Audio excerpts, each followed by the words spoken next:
All right, mic check. Mic check, 1, 2, 3. How's everybody doing tonight? Should be live.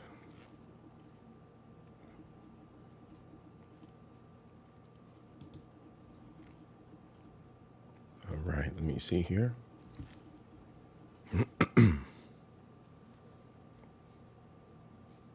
Just going to ease in with music for a little bit. Welcome to the show. Give me a minute here while I make sure everything's set up. Looks like we are good.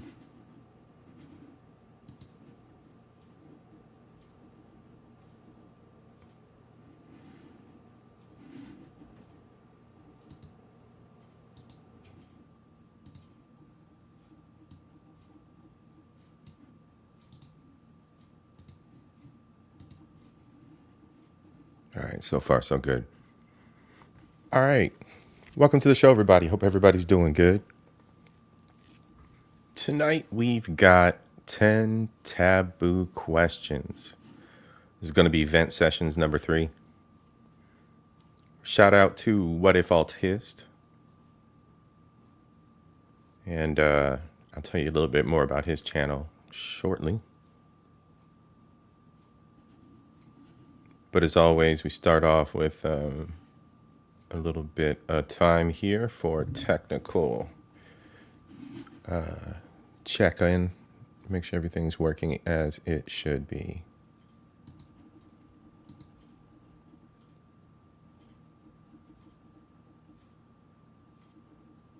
All right, looks like Nightbot's happy. That's a good thing. Give me one more second here. Check a couple more things. Yeah, we're good. Nightbot's up and happy. And looks like StreamYard's playing fair as well.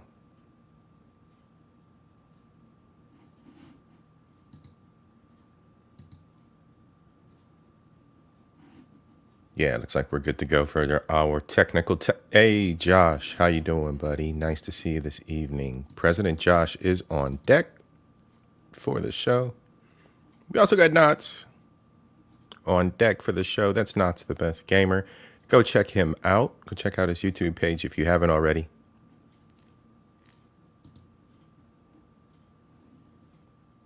That's right. Knots the Best Gamer. He's got some great gaming content, very engaging content. And if you are a gaming creator or a creator in general, yeah, stop by. It's all about community, and he definitely is a member of YouTube that pushes that message.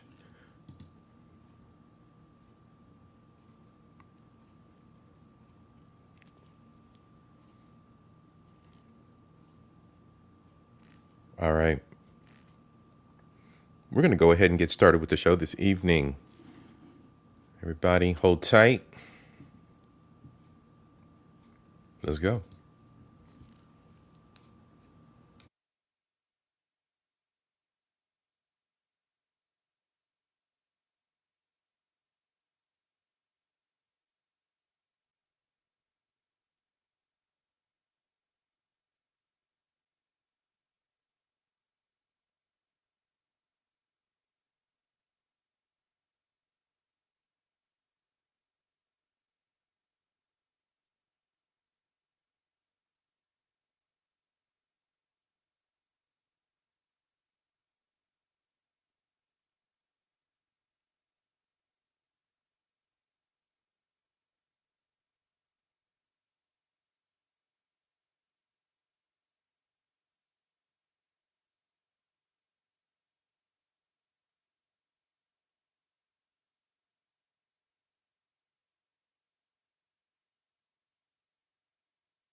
Welcome to the show, everybody.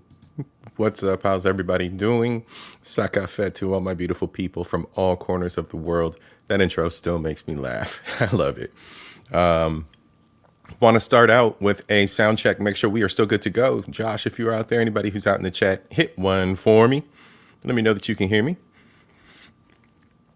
And with that, I want to wish everybody a good evening. I hope everyone had a wonderful day.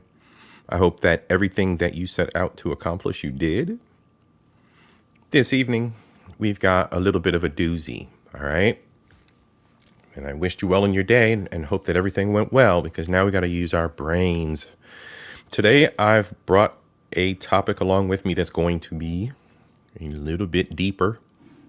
And we're going back to philosophy. Going back to where I started when I first started this podcast, talking about AI on my live streams. While we're not going to talk about AI in particular today, we're going into philosophy. All right. So we're going to explore history, philosophy, civilization, and culture. Because that, of course, is one of the themes of my podcast, and one of the things that I am most curious about: culture. So, with that, let's go ahead and pull up the page. The React this evening is courtesy of a wonderful content creator. He is a younger content creator. Don't get it twisted, though. Each one of us has our own gifts. And he has a very good gift of insight and memory, as well as a curiosity for world history. Now, that being said, no one person and their perspective is ever the end all be all. There's always nuance to every perspective. There are always factors to be accounted for outside of the norm. Okay? Outside of everyday life, many of us have journeys that are not like anyone else's. Outside of everyday life, many of us experience things that are not like everyone else's. And that's okay. That's all part of our journey.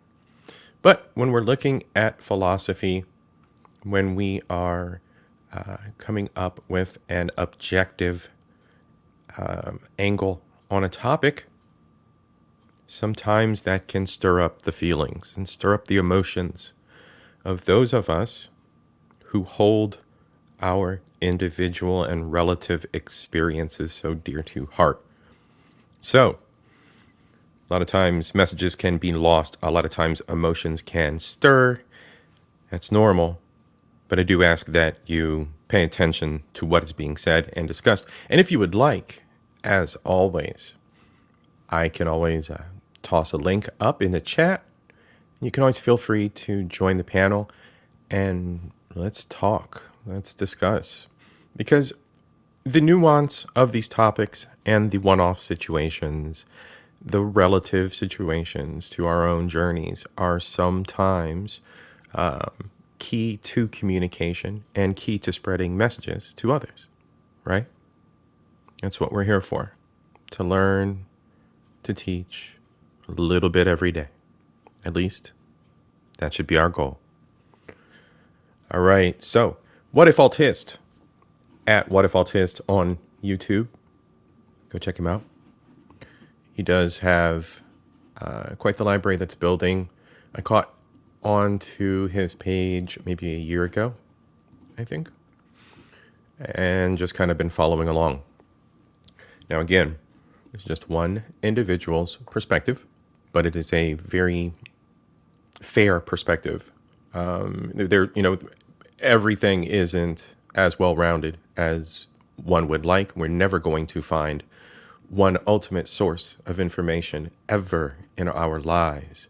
It is our providence to seek out multiple sources of information, gather the good pieces of chicken from the bone, and move on.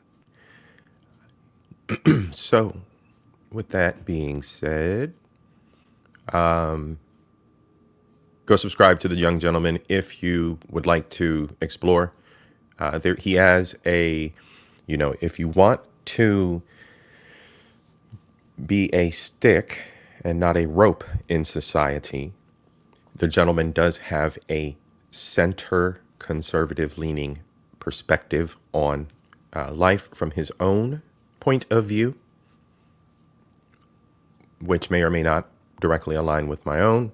So there are things that I will discuss along the way. And of course, this video is a little bit different that we're going to be watching today. This is on the taboo questions throughout history, but on occasion, as he goes into his philosophy about good and bad of these taboo topics, he may lean a little bit more conservative or liberal.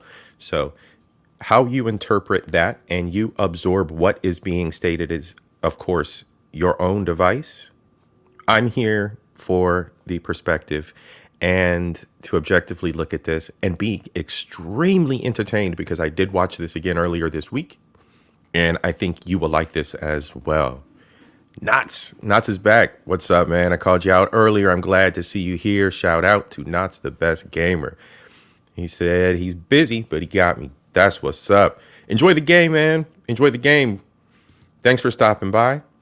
And Josh just commented, said he'll check out his channel. Yes, I do encourage that. Whenever I bring a content creator to YouTube, whenever I do a collab with a content creator or an interview, I only do that with content creators that I've found as quality and that I have had the, well, time is also a thing. Time is also a factor here, right? You only have so much time with a hobby to embrace all the different individuals that you meet, all the individuals that all the different content that you consume, individuals that you consume. No, we're not cannibals. The content from individuals that you consume. So yeah, you only have so much time. This is an older one in my library of content, and it kind of fits the narrative of exploring a little more outside of ourselves, which I think is a missing piece. I think there are a lot of missing pieces in society, but thinking outside of ourselves and actually understanding what that means and realizing that, our tenement, our block, our city, there's so much more, and being crammed into those urban concrete jungles is no good for our souls. And we're seeing it all the way down to our kids. So give me 1 second here. Liz, thanks for stopping by. Liz, tonight what we're talking about are 10 taboo questions. Our content is coming from What If Alt Hist. I do recommend the content creator. He's a younger gentleman. He does have some interesting views. Very good jumping off points for discussion. His points come from history, philosophy, civilization, and culture. So I'm plugging him again. I'm plugging you again, buddy. So don't strike me for using your video content. But anyway, yes, it's philosophy. So he has his own views that he's interjected, and he also rips on philosophy a little bit. I do believe this is the video where he talks smack about philosophy. So yeah, I think we'll enjoy this together. It's a long one, so enjoy the ride. If anybody that's out there is interested in coming up, feel free to holler in the chat as we get into the topic into the top 10 here a little bit more. Because yeah, I'm open to discussion on these. I think it's great, and a lot of these are hot button. But the cool thing is he does have extended lists. So he started out with 10, and I think he's got another list. And I will continue my React series because I think these are fascinating. I think he's got he's got a second video, which has 7 additional taboo topics. And then I think there's a follow-up. I think it just ended up being a 3-part. I think the follow-up is maybe 3 or 4 final taboo topics. So I will definitely be exploring those. All right, so let's get this started here. Give me a 1 in the chat as we start playing to let me know that you hear the video as well.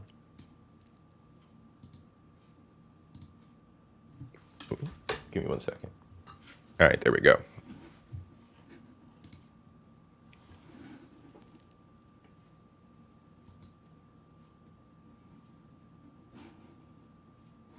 No, I don't think we have volume. Hold on 1 second. There we go. All right. Technical issues, always. There we go. What in the chat, please?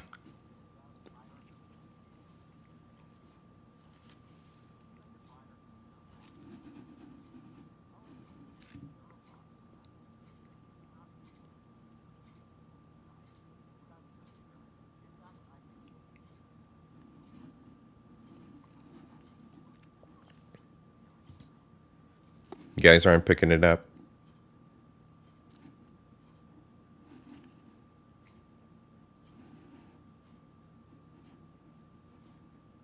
Give me 1 second.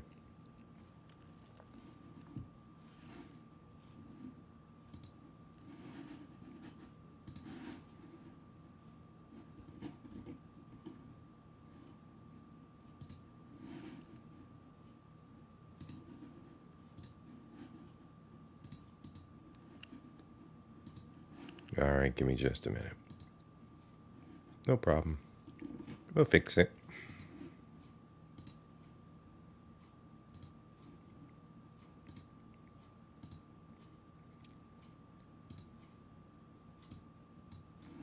Okay, I'm going to do a quick test here, Josh. How about now?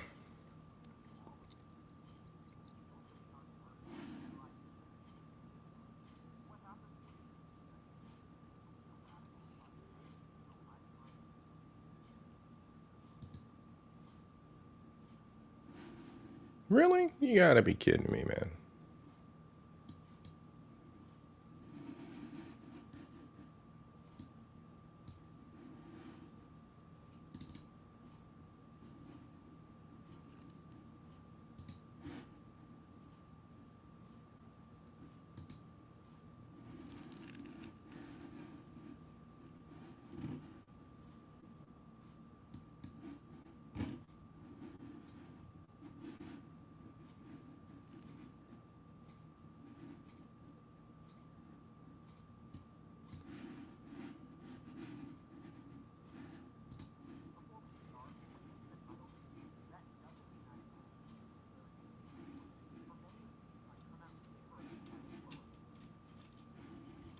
We got audio? Or are we still quiet?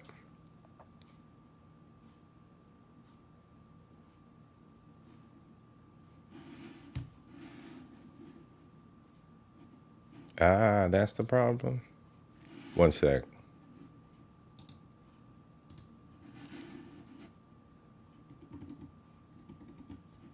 Let me just do this right quick here.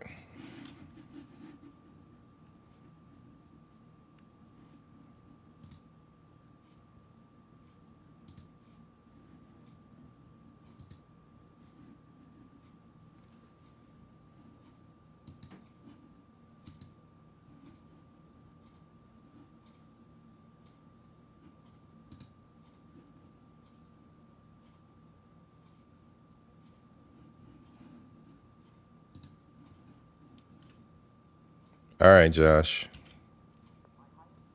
Sound check.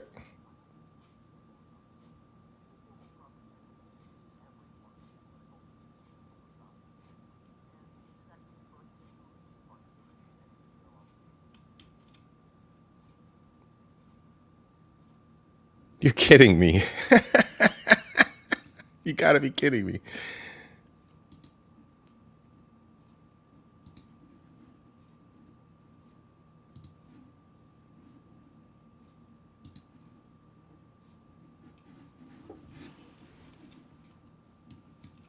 In the modern world, we act as if men have become gods, that we are endowed with higher abilities of reason, judgment, open-mindedness than our ancestors. We like to pride ourselves in how rational and logical we are. However, the truth is that there are lots of taboo subjects that cannot be broached and really... Is it super quiet?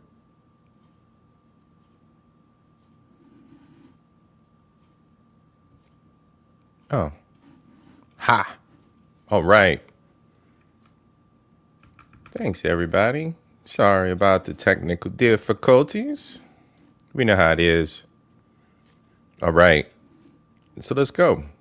Start fresh. 10 taboo questions about history and society. In the modern world, we act as if men have become gods, that we are endowed with higher abilities of reason, judgment, open-mindedness than our ancestors. We like to pride ourselves in how rational and logical we are. However, the truth is that there are lots of taboo subjects that cannot be broached in really any form in society without becoming a heretic. In fact, I think any deep discussions of what human nature is and how societies work will get you branded a heretic in the modern world. This video is here to discuss these subjects. I'm going to try to take a measured and fair look at all of these things that are really controversial and analyze the strengths and weaknesses of each argument. What happens when you make a discussion taboo is that only the radicals talk about it, and so I'm trying to be a voice of good reason and judgment here. Before we start, when you see the titles of these, that doesn't mean I agree with the contrarian take I'm putting. For many of these, I come out in favor of the status quo opinion. My highest aim is the truth, something which is simultaneously beautiful and ugly. This video will probably end up offending every part of the political, religious, and philosophic spectrums, and Okay, so he's going to offend everybody, maybe.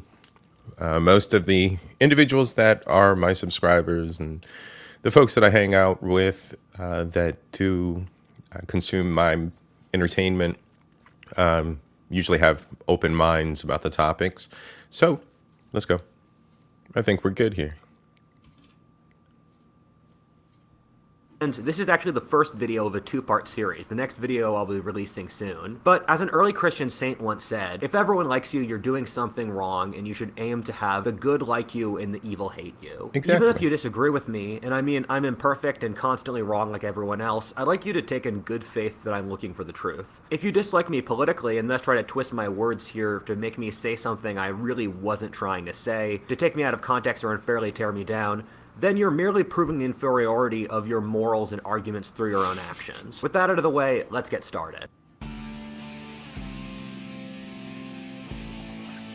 That was a cool picture.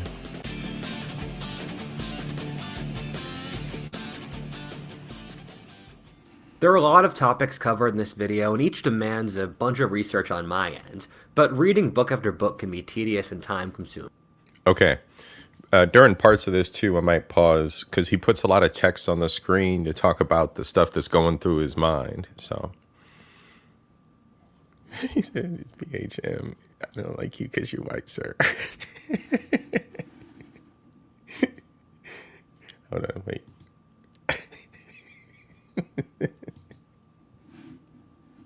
And while I love reading, I'm frequently busy and on the move, especially with how much I travel.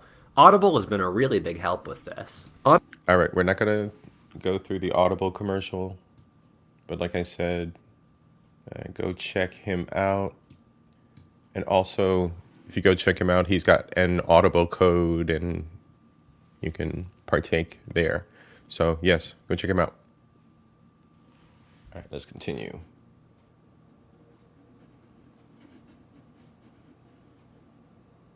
One, does genetics have an effect on social class? Let me bring out this key fact. Intelligence is Yeah, I between got 50 Audible to too. 80% genetic. Surprisingly, genetics has a significant effect on basically every part of your life, whether your political affiliation, how fast you drive, or what music you listen to. This isn't controversial, and all of modern scientists agree with it. The large heritability of intelligence is something that holds very powerfully across many studies. These studies come from identical twins raised in different families, normally of different social class, different region, etc. Large parts of society hold it as a religious truth that modern Western countries are inherently brutally oppressive and unfair, but this isn't held up by demographic data. Looking at social science data, we also know that modern Western societies are relatively meritocratic, and were much more so if you look back a couple decades ago. Modern America is not a society run by old money wasps. You also have to keep in mind that in modern Western countries, the main road to So that's a there's a statement in and of itself, right? There is definitely an undercurrent and a vibe that there's the Illuminati and there are the powers that be and the they them, not as in the alphabet crew, but as in the all-seeing eye that is running everything, right? BlackRock, all these people. So there's the rumor that they are the ones that are ultimately over top of everything. But his statement is that this nation is mostly meritocratic. Mer- meritocratic. It's a meritocracy where you are granted success based on your merit. That's an interesting statement. I'm not sure. I'm not sure if that's equal. I don't know to what percentage across all industries, across all facets of education included. Oh, definitely no, it's not in public education. Anyway, I spiral. to wealth and influence is good grades and passing tests. That's basically creating a selection pressure for intelligence. The few studies on this taboo subject, which I don't fully trust, bear the evidence out for genetics and class very well. With all this going on, we have to assume there is a big genetic component to social class in meritocratic nations. There's a lot of confounding variables, kind of like a chicken and egg phenomenon, where the upper classes get more opportunities to study and test better.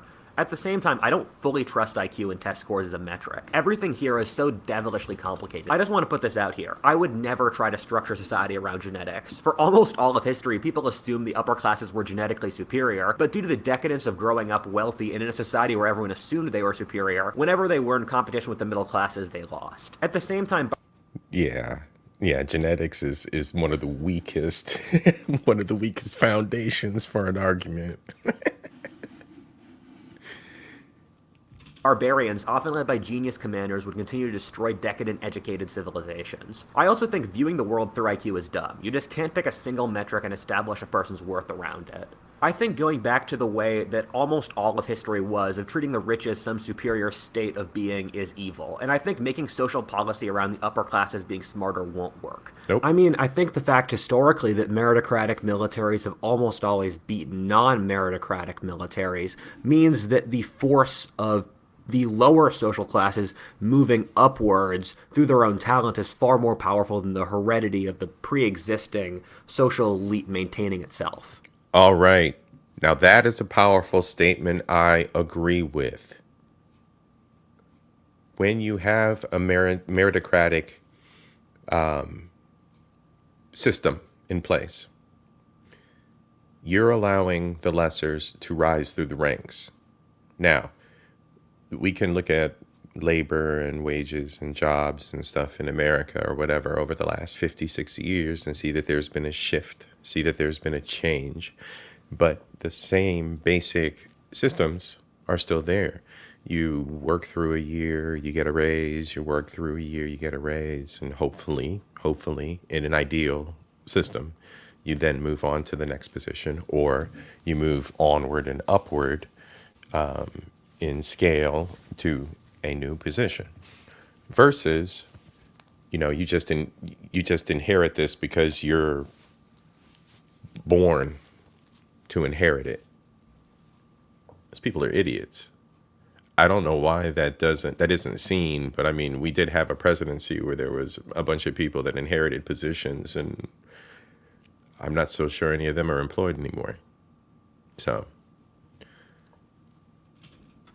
there's no way IQ isn't measuring something real and important, but I don't think it's full intelligence. Just as historic examples go, there's no way that people are 40% smarter than they were in 1910, which is what IQ would suggest, given that the language used in presidential debates was at an 11th grade reading level in 1910, and now it's at a 4th grade one.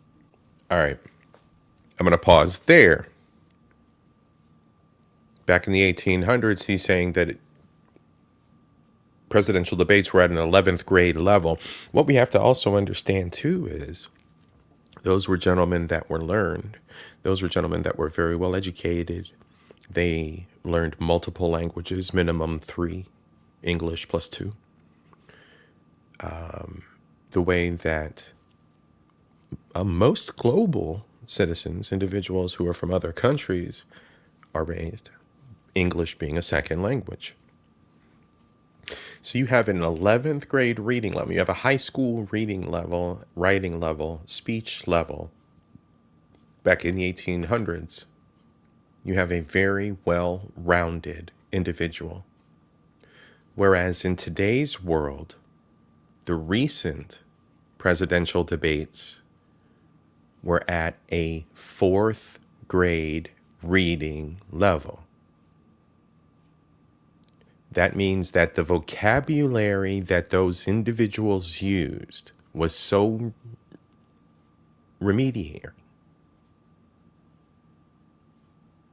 that it was the equivalent of a fourth grade's reading level, reading, writing, and comprehension level. Mind you, an entire nation of individuals are frothing at the mouth to support these dumb fucks.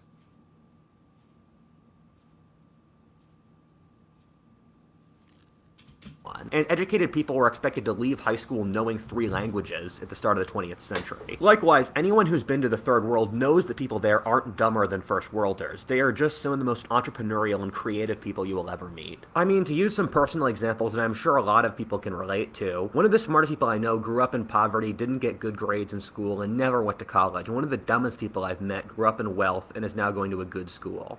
I mean, I feel like a total jackass saying this, but I'm going to use myself as an example for why I think IQ is often broke. All right, humor the kid. He's a little self-indulgent about this part, but hey, we got our platforms. We're allowed to be. I have photographic memory. I can draw any country and any year in history off the top of my head. I write these videos off the top of my head. I'm easily in the 99th percentile in how much I read, and I dropped out of school when I was 19 because I was already running a successful business. And I'm about to have my 21st birthday.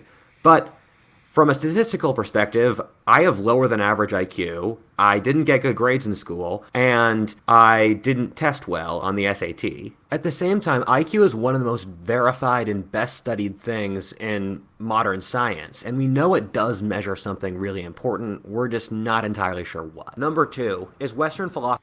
All right, so that was number 1. And for the most part, I agree with him. I think that I understand why, I don't, understand why that's so taboo if you look at it from that direction, if you look at it from that angle. So, hey, let's go. Part 2 is Western philosophy a dead end? So he, in and of himself, as a philosopher, as someone who observes history and the world, is questioning philosophy in the West. So let's go. Philosophy a dead end. Ever since Pythagoras and Plato, and going through Descartes, and with postmodernism today, philosophy has kept on trying to get itself into arguing that the world exists. Am I the only person who finds this completely absurd? The world clearly exists, and if your philosophy doesn't line up with the world existing as its first point, your philosophy is wrong. Honestly, histories of Western philosophy often feel to me like gossip columns for nerds. This intellectual said these things and had negligible connection to the real world and then died, then this person commented and bickered back at them. Did you catch what he just said there? You've got one philosopher that makes a point, looks at the world, he passes away, and somebody else steps up to the plate, says, something else, leaves a note in the chat real quick, leaves a comment under their comment in the comment section, they die. Somebody else comes in, leaves a comment in the comment section, they die, on and on through history. So that's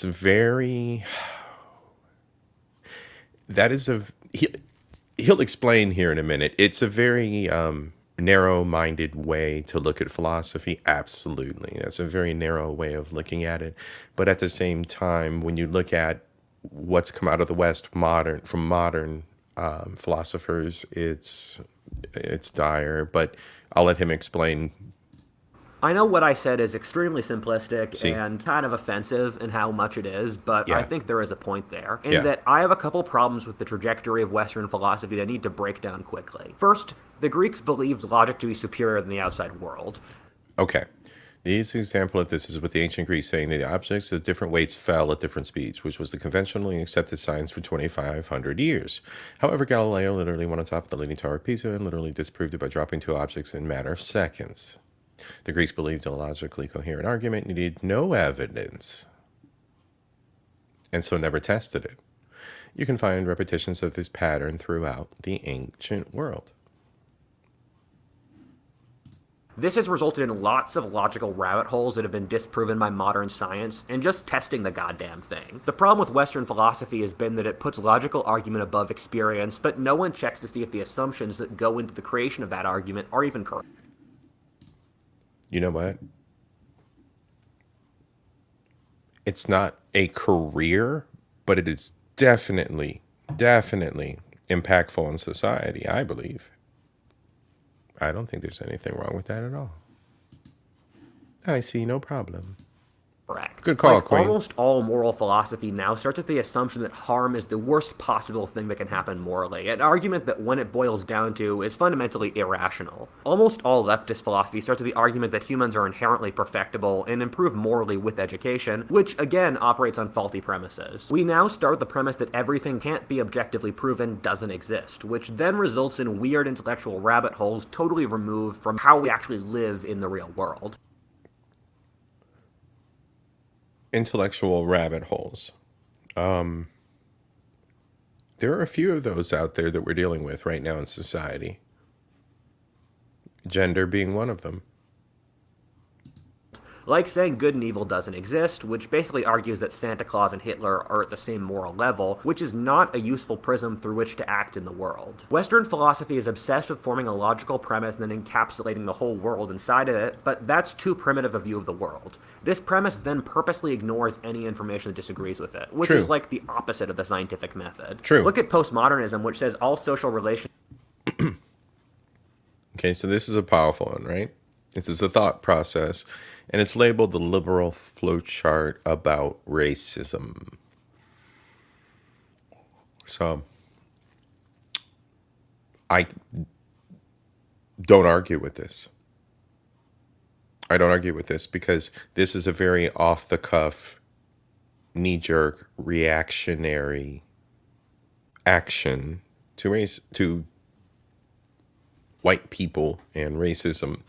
And the reason why I say that is because the more I was involved with DEI, which is, again, in and of itself a taboo term, the more I was involved with DEI, the more I realized where interpretation of intention lies and how that is definitely misconstrued in some circles or by individuals.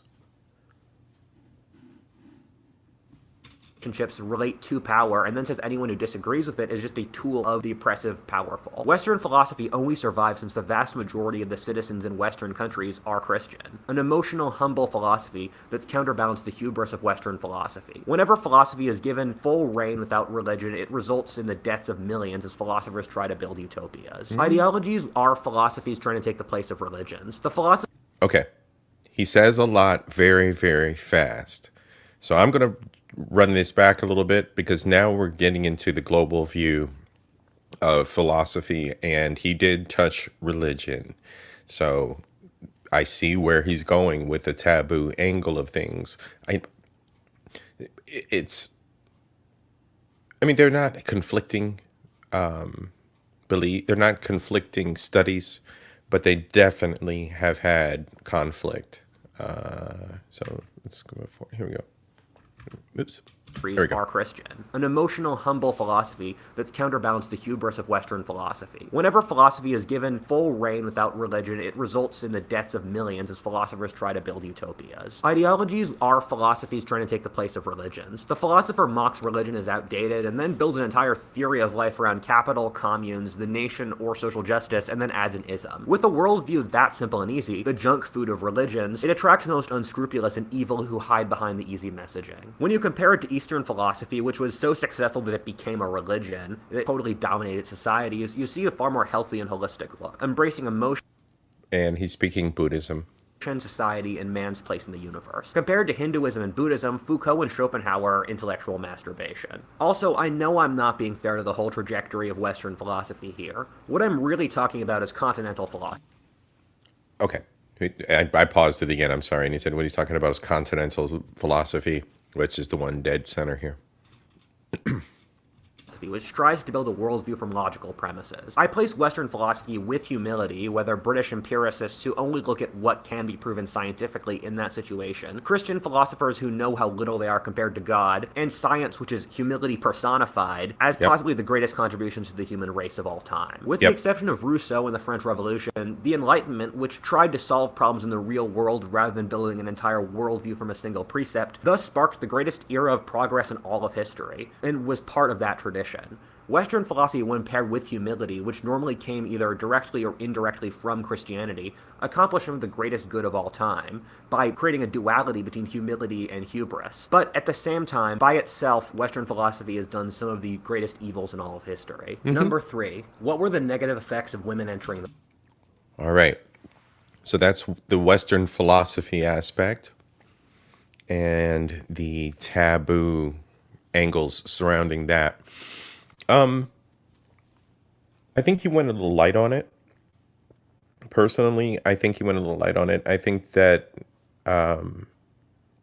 the what's been adopted in philosophy is a lot more, dare I say, liberal, and is not. And maybe he did hit on this.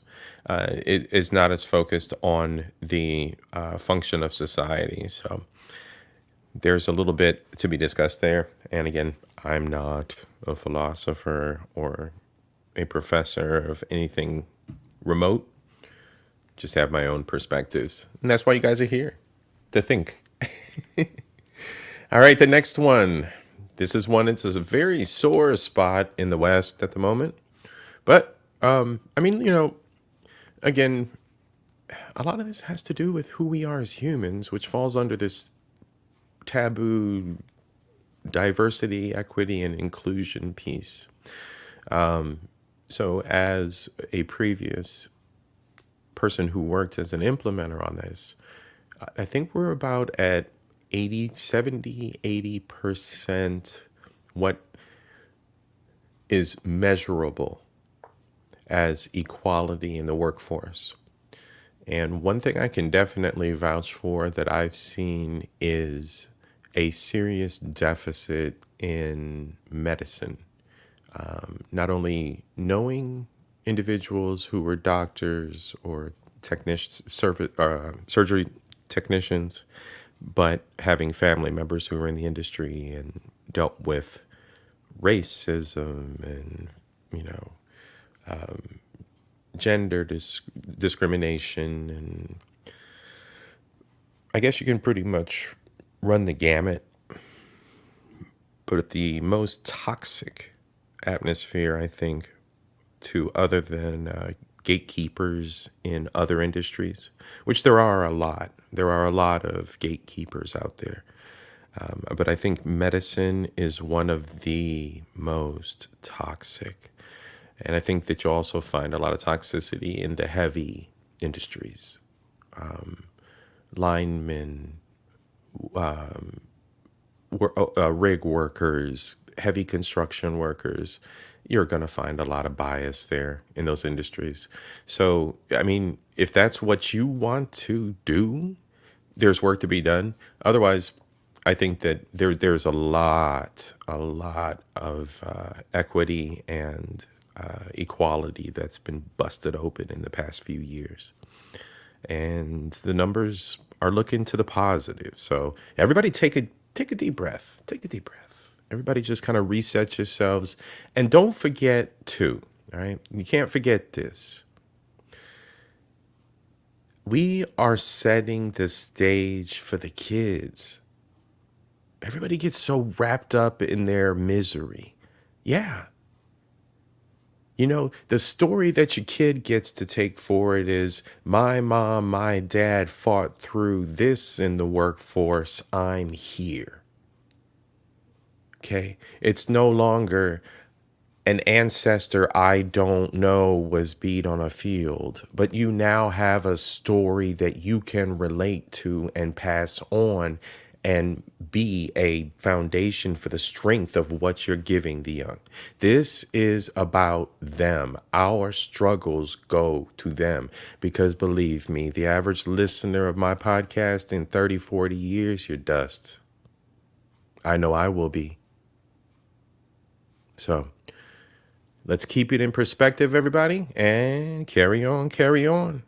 in the workforce. God, I hope this one doesn't get me killed, but it's kind of shocking that one of the biggest cultural shifts of all time, or women's mass entrance into a male-dominated workforce, cannot be commented upon in society. To do an objective analysis of the pros and cons will end your career. And I hope it doesn't end my podcast career. Bronze Flat Power Guy, bro, what's good, man? What's good? Sending out greetings to everybody in the chat. And let's continue. We're talking about taboo topics questions about history and society this evening. Let's enjoy. However, realistically, anything on this scale that happens this quickly, with the internet being a great example, will cause certain problems. Before we get started, I do want to say that if you look at a balance sheet, in my opinion, women's entrance to the workforce was positive. But I would have preferred a slower Agreed. and more recent process. And I'm not saying we should have stuck with the old housewife system either, because due to changes such as the shrinking size in the family, where in 1800, your average family would have had 8 kids, and in 1950, you're at 2.5, as well as labor-saving devices like the washing machine, and later the pill, it just wasn't working. And if you look at the culture at the time, it seems like many housewives were just bored to death and not that happy. And so you Bored to death and not that happy. Y'all been watching social media lately, and I'm going to segue real quick. But on the social media circuit, there's this face of this old guy staring into a TikTok. And he's a judge, I do believe, or an old lawyer.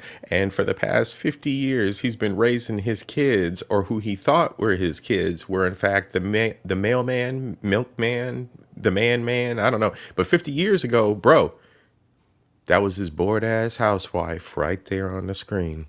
Them 2 kids right there ain't his. Because that broad was bored. But well, look, she didn't have to mix a cake by hand. She wasn't outside in the weather and elements washing clothes over a bin. She had too much time on her hands.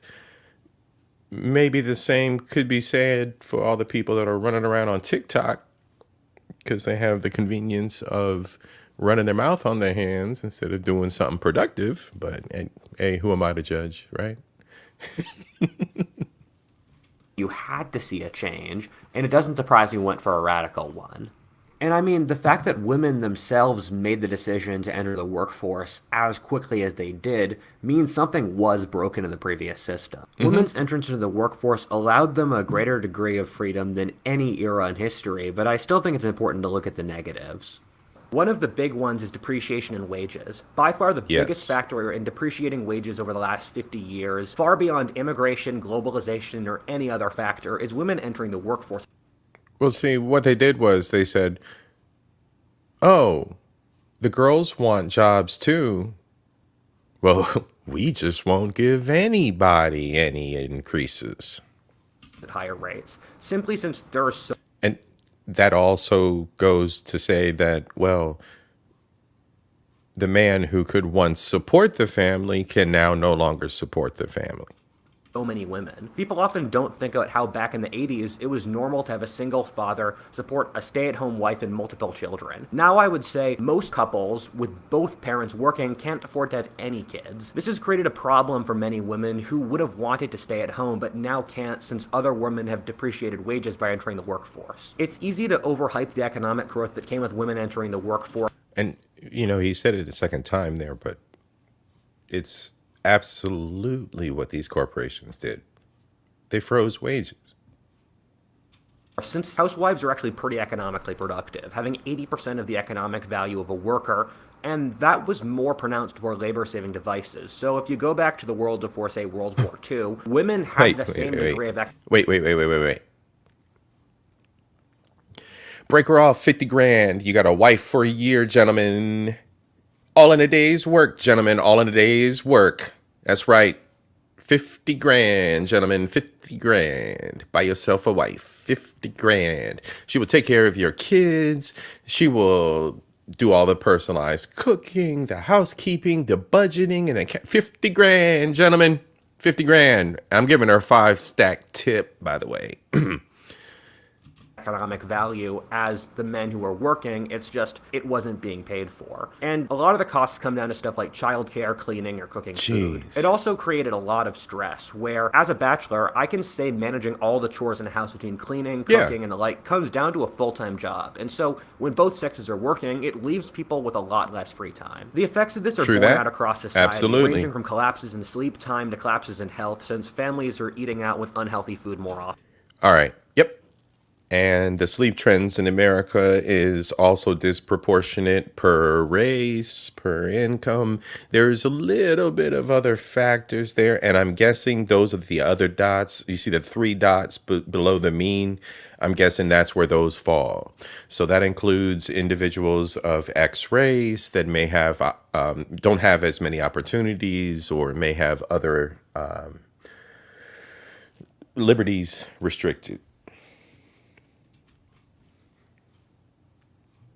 Often. The obesity stats are basically the same as high fructose corn syrup consumption or vegetable oil consumption, and I sure can tell you that I'm not the one who's using high fructose corn syrup and canola oil in my home cooking. It's almost entirely restaurants. We're also not counting the intangibles of non-working women as well. Women are generally the bedrocks of community and do things like hosting social events, keeping communities together, and the like. In analyses, we've found that women entering the workforce is one of the biggest driving factors for the collapse in communities, social circles, and trust in America over the last 60 years. On top of this, we have found women have become less happy over time as they've entered the workforce. This is spelled out for women as a total demographic, and you also find working women and women who work more hours are unhappier as groups. Women in countries with lower labor participation are happier. We're also at an all-time high for female mental health problems now, across the historic record. My guess is that as women are forced...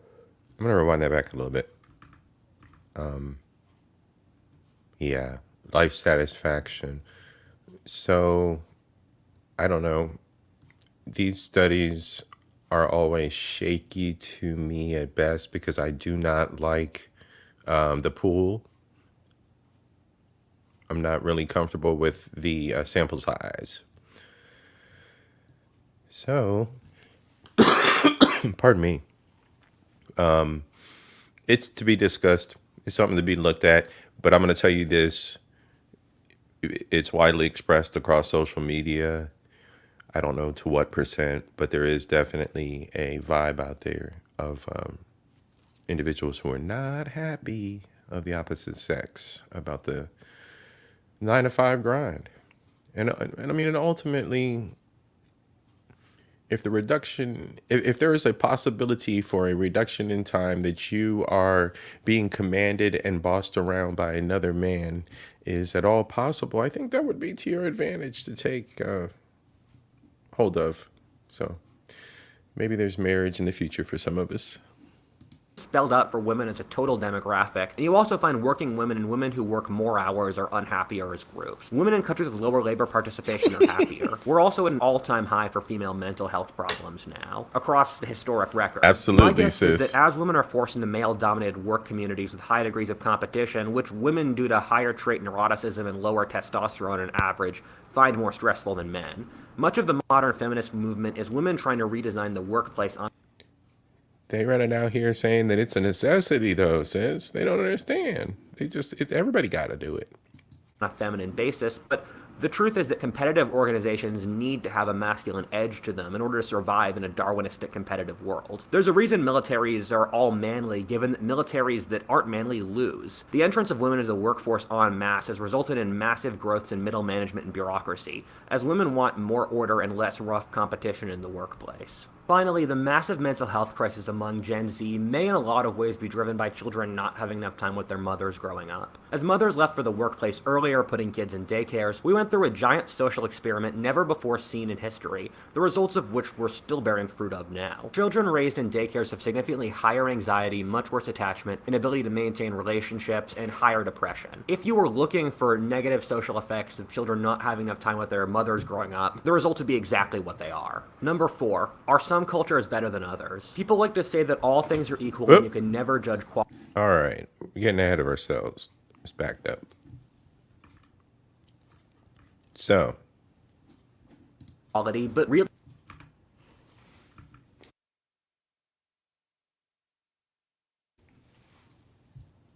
or not having enough time with their mothers growing up, the result would be exactly what they are. Number 4, all right. So,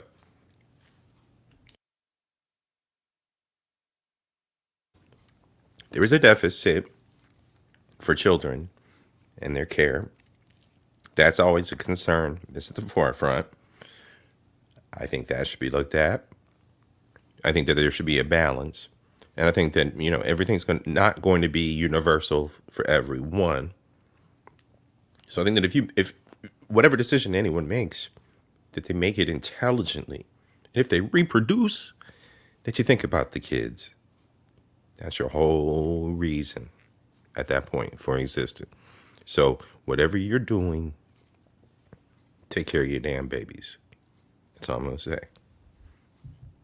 are some cultures better than others? People like to say that all things are equal and you can never judge quality, but really that's a non-argument since no one acts like that. You won't treat Genghis Khan or Gandhi as the same. Almost everyone will take a Ferrari over a rickshaw. Reality is how people act, not what they say. Once you open up that subjective differences do matter, you break apart all arguments that there's no difference in quality and good and evil don't exist. However, the idea that all things are equal and interchangeable is non-judgmental and thus in vogue now. The compromise of Absolutely. the post-World War II world was that all races were genetically equal, something I can firmly get behind and I think is a lot of strong evidence. However, it concept creeped into all cultures being equal, something that doesn't make a lot of logical sense. No. Look at it this way. Why would immigration happen if all countries and cultures are equal? Absolutely. Why would people invest in certain countries and not others? Why Absolutely. would certain cultures vanquish others in wars? I mean, just look at Absolutely. statistics for hours worked, crime.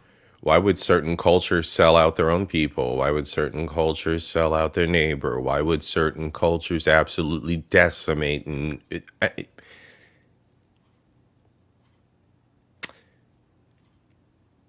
what's going on in the Middle East right now? It's a culture war. Education. No culture. It's a religious war. It's a culture war. Output, and you find massive differences between cultures. If cultures were all equal, why would you see certain cultures able to successfully incorporate others, or cultures take on traits of other cultures? Japan wouldn't have westernized if the West wasn't doing something right. And see, the thing that we don't know is that a lot of Asian countries sold their own people out. A lot. Right? And people wouldn't have copied Roman fighting styles if the Romans weren't winning. The fact that you see such wildly variegated cultural norms. Okay. The existence of middlemen, minorities, or groups that are minorities across large parts of the world, but act as the merchants for the globe, the global population, pulling on cultural traditionism that make them effective merchants, are a good example of this. Merchants, cultural merchants. Traditionalism, groups who cultivated their traditions and their cultures. The Jews, the Indians, the Chinese. Look at the arrows. Look how they've impacted across all of that region. That's awesome. Norms and ways of life in the same geography. And actually, that's, yeah, to Guyana, because you have the Indians that are over in the Caribbean. To the New World, you got the Jews going to the New World. You got the, yeah, this is absolutely right. Okay. Geographies are in the same genetic pools means that culture is a very important factor in of itself. You can choose to explain these away with easy answers like geography or oppression, but those are pretty easy to disprove. Why do English-speaking countries with antithetical geographies like Australia, America, or the UK have the same income range? Or Latin countries, very different geographies and histories, same income range? Why do large empires often become poor while tiny city-states become wealthy? Any serious person will tell you culture is important to history. Anyone who has traveled a lot will tell you that culture changes how people think. There are 3 broad motivating factors for culture: guilt, shame, and fear that control almost every. Yeah, guilt, shame, and fear control a ton throughout history. Envy is a big thing right now. We're riding on in our current, plane of existence and time in history. I think a lot of this is based on envy, especially in the Western world.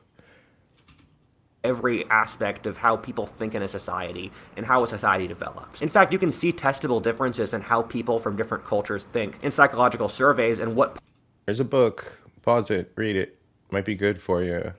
Might help gain perspective, how people think, lead, and get things done. I haven't heard of that. Okay.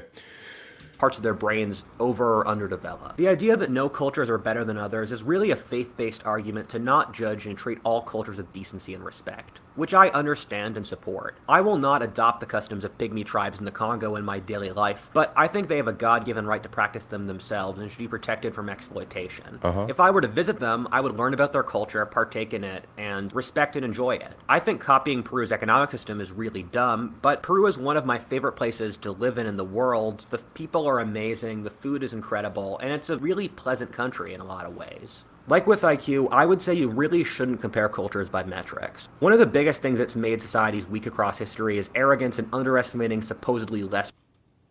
Okay. Arrogance and underestimating supposedly lesser forces. A short list of empires that got crushed. So, and that's just the start. I often tell people to not underestimate places like the Middle East or Africa, which many view as unimportant due to the massive track record. Yesterday's third world is Peoples and tomorrow's not taking empire. from them. There's no way you can possibly measure the infinite variables that make up culture, so don't try. View them as people or how you'd view a friend, as an individual with its own strengths and weaknesses. As an example, one of my best friends is an Afghan, and although Afghanistan's a country that's not doing so great right now, and there's not a lot to emulate from it, I have great admiration for their culture. They have a long and beautiful and proud history. They're remarkably brave people and often extremely kind, and amazing food. Their art is beautiful. And so, even though Afghanistan isn't successful now, an Afghan would have so much to be proud of, and that's the case of every culture in the world. Number 5. Why is sex so taboo? From a scientific standpoint, All right. So, I think that was really interesting, and I think I align for the most part with what he said. I think we're doing pretty good with this. of every culture in the world. Number 5. Why is sex so taboo? From a scientific Here we go, standpoint, everybody. sex is the most important thing in life. One of the probably top 3 things either happening or people talking about on YouTube, other than relationships. That might sound cringe, but from a Darwinistic standpoint, it's correct. Not much matters in Darwinism except producing descendants who survive, or in other words, the redneck who had 7 children through 3 baby mamas beats the wise sage who achieved total happiness but died childless. I'd much rather be the wise sage. I ain't fucking with y'all fuckboys. However, strangely enough, given its massive importance, sex is the most taboo subject in our society. If a large public TV network accidentally showed pornography, it would be a scandal remembered for decades. However, they show gratuitous violence every day and no one bats an eye. If a wholesome newlywed couple had sex on a park bench in open daylight, it wouldn't be viewed as a wholesome continuation of the human race by 2 upstanding citizens, but as disgusting and depraved. It's considered disgusting for a mother to be naked with her 10-year-old child, who she literally knows everything about in birth, but why? I have a couple answers. The biggest I would say is fear of death. Although it's hard to tell, we don't think animals are aware that they must die. Animals fuck without worrying since they feel like it. But for humans who know we must die, and having left metaphorical Eden, we often try to push ourselves away from animals as much as possible. Thus, controlling sex makes us feel like we're not just those base things that fuck and die and repeat. We have meaning and value. The second simply is how important sex is. The most important things in society often become taboo. In many countries, talking about money is taboo. In the multi-religious and multi-ethnic modern America, talking about ethnicity and religion is. If a topic is super important, it becomes impossible to talk about it with evoking immense emotion and envy. The reason people don't immediately share their incomes is that it's such a massive driver of envy. True. In a society where sex is as unequally distributed as in our modern one, envy and the fear of it is a massive factor. A third being how sex has changed over the last 100 years, and society really hasn't caught up. Before World War I, unprotected sex brought a massive risk of STDs, and especially syphilis. Syphilis, for those that don't know, is a disease that literally causes people to go insane and then die, caused largely by promiscuous sex. Thus, Ugh. societies across Eurasia became deeply invested in controlling sex and keeping it inside. Let's see. French illness, German illness, Polish illness, Spanish. So yeah, Euros had all kind of illness. Effects of syphilis across Eurasia spread from the Americas alongside its name, making women stay in home and veiled. Frankish illness, same in Islam, but also widow burning.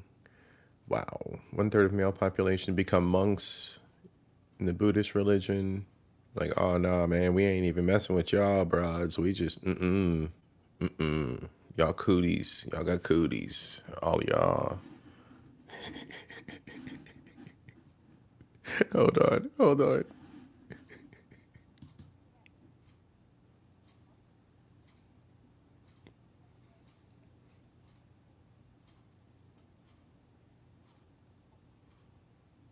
That's right.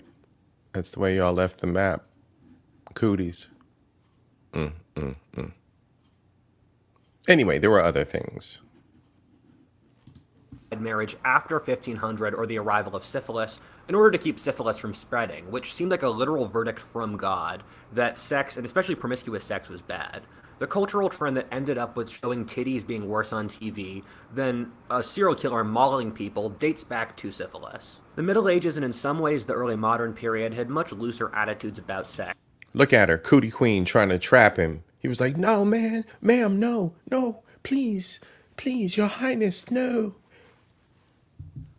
In some ways, like it being normal for friends to have sex in front of each other, parents in front of their children, or in the Middle Ages, lords would give local town girls to visiting noblemen. Not sleeping naked in bed with your family was rude, or unmarried girls would often run naked through the street on the way to the bath. If you want to go further back into the ancient world, you find a lot of crazy stuff like how the Egyptian pharaoh would masturbate publicly as a fertility rite every Bro was making it rain on the crowd. year. Or how in ancient Sumer there would be temple prostitutes who would have sacred sex basically to honor the gods. Or how in a lot of the ancient world, alongside modern Southeast Asia, people would literally worship penises for religious reasons. Ugh. And these customs went away for a bunch of complicated reasons relating to the Axial Age. Social norms like this were gradually removed due to syphilis, but also since most of our quote-unquote traditional norms come from the urban middle classes of the 18th and 19th centuries. And they view being as prude sex as possible as a way of removing themselves from the lower classes and the viscerally disgusting and filthy nature of the cities they lived in. However, the big question we have to consider is what sexual norms do we want? Even if Yeah. And our cities starting to turn our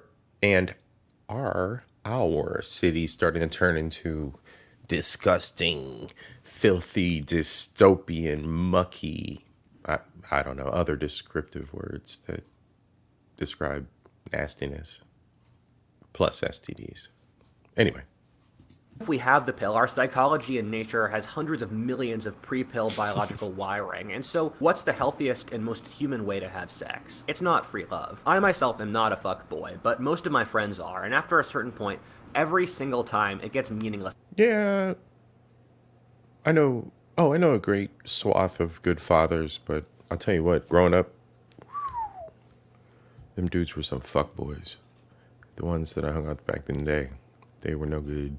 And depressing. Likewise, girls almost always hate hookup culture and feel like they're being used and degraded. The effects of hookup culture due to hypergamy are a tiny group of men who get all the sex, the women who sleep with those men and never get the relationships most of them want, and most of men who get no action. This is a repeat of the horrifying sexual dynamics of most of history. This is fulfilling for no one and means there's a lot less total sex since people become cynical and stop trying. Also, remember how important sex is for society, and when it's done wrong, society falls apart time and time again in the historical record. We need to figure out what the value of sex is soon for the safety and survival of our society. Number 6. All right, we need to find value in sex for the sake of our society. Value in sex, finding value in yourself, men and women. That's his conclusion, and I agree with that conclusion. to be honest with you. Find value in yourself. All right. Are we inferior to our ancestors? Ooh, queen. This is a good one for you. Are we inferior to our ancestors? In ways, is my thought. In ways, yes. And what reverence do we owe them? I think, again, meritocracy based upon their merit. Because just because you're an ancestor don't mean that you are a good human or did anything for society. Now, so anyway, that's my thought.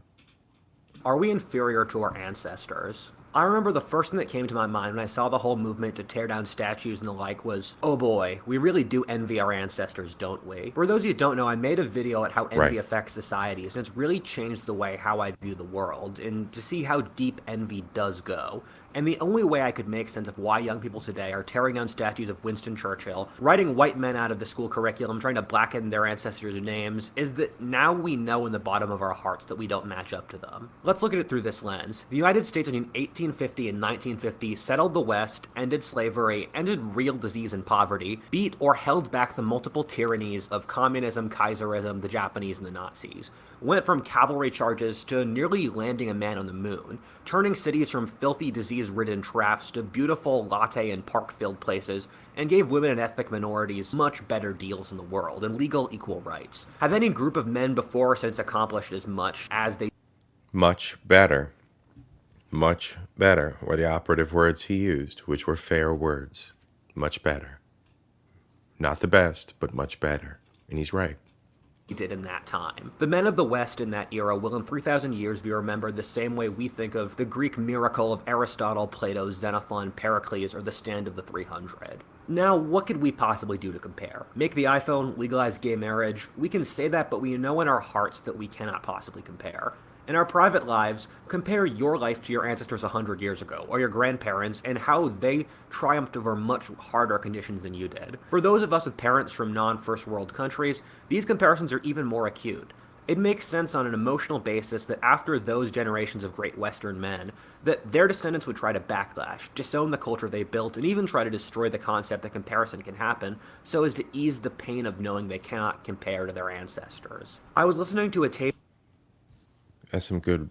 Those are some really, really good points in the chats. Cook and Josh and Queen are going back and forward in discussion. There's a separation of ancestral beliefs. Yeah. Excuse me. Yeah. That's very true. The truth is always the best way, no matter how bad it is for anybody. Yeah, the truth is always the best way to go. Absolutely. Ancestral beings, there's a separation. Ah, yes. Okay. Makes more sense. Thank you.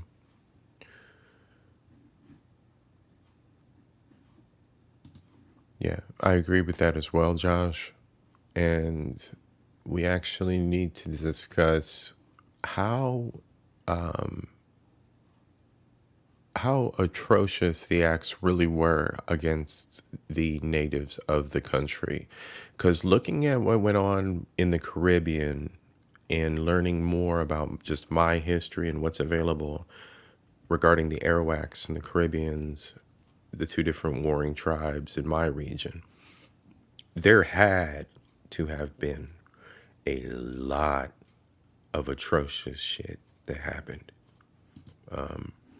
We can rewind and look at, as he went into the discussion about how the United States was settled, but, you can only imagine what was going on.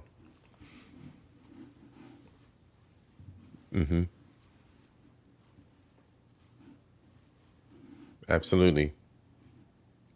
The ones that were the natives, the foundationals, because I'm telling you what, the Caribs and the Arawaks, they were a darker skin. Yep, yep, absolutely. All right, let's continue. lens. The United States between 1850 and 1950 settled the West, ended slavery, ended real disease and poverty, beat or held back the multiple tyrannies of communism, Kaiserism, the Japanese, and the Nazis, went from cavalry charges to nearly landing a man on the moon, turning cities from filthy, disease-ridden traps to beautiful latte and park-filled places, and gave women and ethnic minorities much better deals in the world and legal equal rights. Have any group of men before or since accomplished as much as they did in that time? The men of the West in that era will in 3,000 years be remembered the same way we think of the Greek miracle of Aristotle, Plato, Xenophon, Pericles, or the Stand of the 300. Now, what could we possibly do to compare? Make the iPhone, legalize gay marriage? We can say that, but we know in our hearts that we cannot possibly compare. In our private lives, compare your life to your ancestors 100 years ago, or your grandparents, and how they triumphed over much harder conditions than you did. For those of us with parents from non-first world countries, these comparisons are even more acute. It makes sense on an emotional basis that after those generations of great Western men, that their descendants would try to backlash, disown the culture they built, and even try to destroy the concept that comparison can happen, so as to ease the pain of knowing they cannot compare to their ancestors. I was listening to a tape of someone who was born in the 1850s from Pennsylvania, my home state, a man who remembered the Civil War, and the conversation was recorded in the 30s, and I was shocked to hear he talked in exactly the same accent as my grandmother. The Yeah. people of the past were in many ways not too different from us today. Yeah, if you ever hear a recording of an ancestor, they don't sound much different than you do. They really don't. Well, in my case, my ancestors do, but the linguistics are all there. I often think of how I could have had a conversation and been very good friends with many of the men who died in World War I. We could have talked about history, many of the same books, and would have shared many of the same notions. However, those men, many of whom came from middle-class backgrounds more comfortable than ours today, faced the utter unimaginable hell of trench warfare. One of my favorite historians is Amaury de Riencourt, who is completely obscure today and writes books. Amaury de Rancourt. I do not know the author. I've listened to him, 2-3 times, this video 2-3 times. Actually, I listened to a few of his videos, and he keeps falling back on this author. So, explore at your own. Books at the history of civilizations, but when he was writing in the 1950s, had every single one of his books get a glowing review from the New York Times. Look at Will Durant, who wrote 1,000-page histories of civilization in the 1930s, each of which was a bestseller. Alternately, just read the intellectual level of debate of the Founding Fathers or 19th century political debates. Or how many of the names of American cities founded in the 19th century had classical names like Utica, Syracuse, Spartansburg, Hannibal, etc. True. Imagine that degree of intellectual poise in the modern world, in our society obsessed with the Kardashians and the like. Right. We're still talking again about, oh, I see what he did. So, yeah, we're still talking about that 11th grade comprehension, reading, multiple language learning and understanding versus the 4th grade presidential debate discussion and the fact that society's following right along. It's the idiocracy. It's that whole idiocracy piece, nudging people into ignorance. I love talking to immigrants. In a country like America, immigrants tend to often be the highest quality people from their home countries, and often had to do crazy things to arrive here. It blows my mind to hear how an immigrant from Burkina Faso had to cross the Sahara by bus, or a Bangladeshi immigrant had to wake up at 2 a.m. for the 2 hours when his neighborhood got water from the government. Yeah. The thing it leads me to think about is how my own ancestors had to... Yeah, my people were third world island hillbillies. They're just island country people. They do the same thing people in the country in America do. You farm your lands, you farm you husbandry, you have animal husbandry going on. Everybody's got goats and chickens. You trade, you fish, you live off the land. Ireland due to the potato famine, or had to clear the frontier fighting Indians, and how they must have felt having lived through Indians, quote unquote, Indians. There's the largest immigrant groups in the melting pot.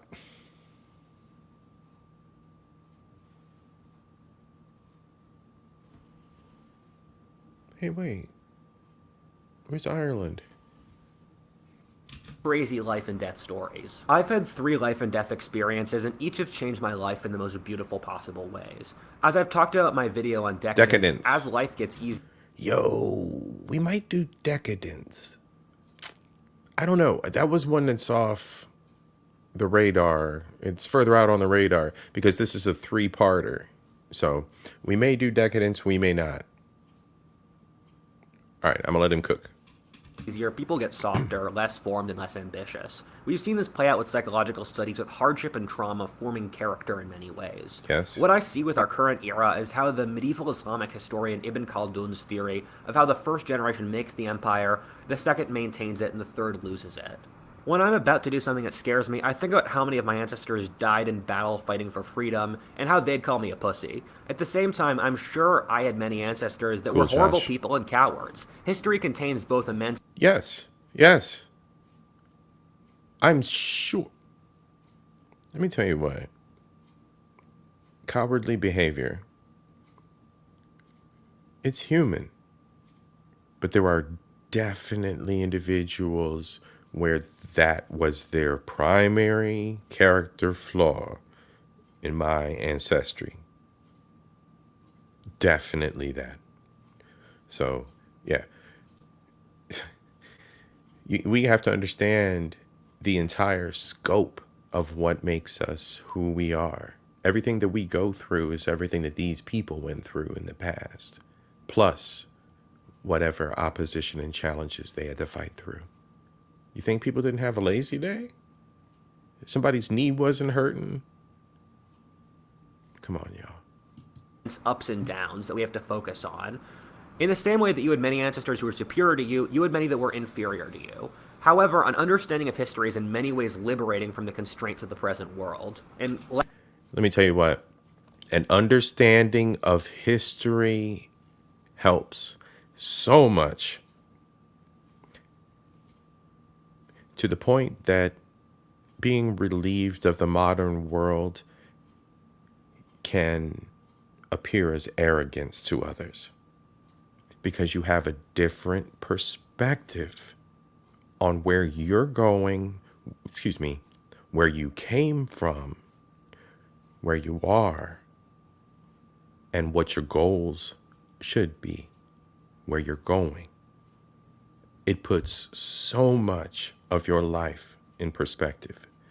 I've just recently been blessed with walking in the footsteps of my ancestors on my ancestral territory.